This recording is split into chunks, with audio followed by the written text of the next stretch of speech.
What's different about the song when I listen to it now is I hear the purity and I hear the symbolism of what it meant, you know, the important choices that we were making when we were young.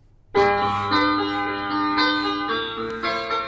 name of the song is Words Love to Lie, and I wrote it in 1985. There's many things that I could do, but all I want is to be with you. I met Robin in graduate school. We were both working on our MBAs, and I was a very average guy. I didn't really have a lot of confidence. Where she, on the other hand, had been on the prom court. She dated the football star.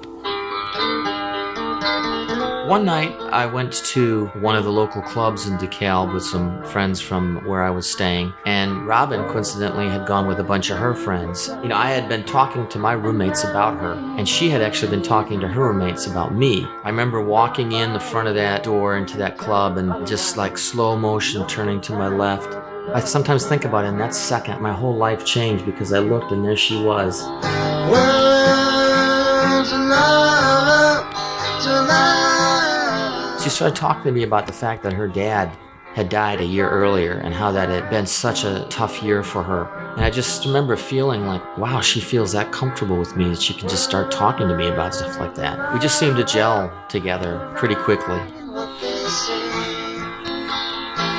I had a suite mate, Joe Vintage. He was just kind of starting out playing guitar, and he urged me to write some lyrics. I was such a huge fan of words, and that's why I got into writing and journalism, but music evokes feelings and emotions that words just by themselves can't. Many ways that I could go. The only thing I really knew to write about was how I was feeling about Robin, so I thought, well, I'm gonna give this to her for her birthday. Joe recorded the piano part on an old piano that was in the lobby of the dorm where we were staying. We took that cassette and we put it into a beat-up dual cassette boombox, and we pressed play, and then we pressed record on a little cassette recorder that we had, and he started to play the guitar, and we sang, and it was no microphones or anything like that. It was just in my dormitory room. We finally finished recording the song on her birthday, right before she got in the room.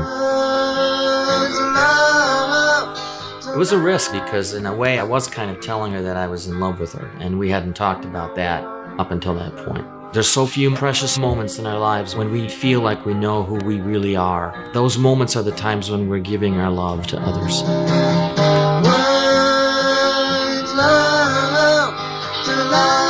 When I finally played her the song, I had given her her other gifts. I said, I have something else for you, and I pressed the play button, and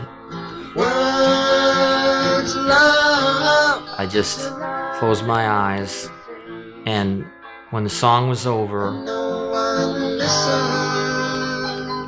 she said, I love my song, and I love you.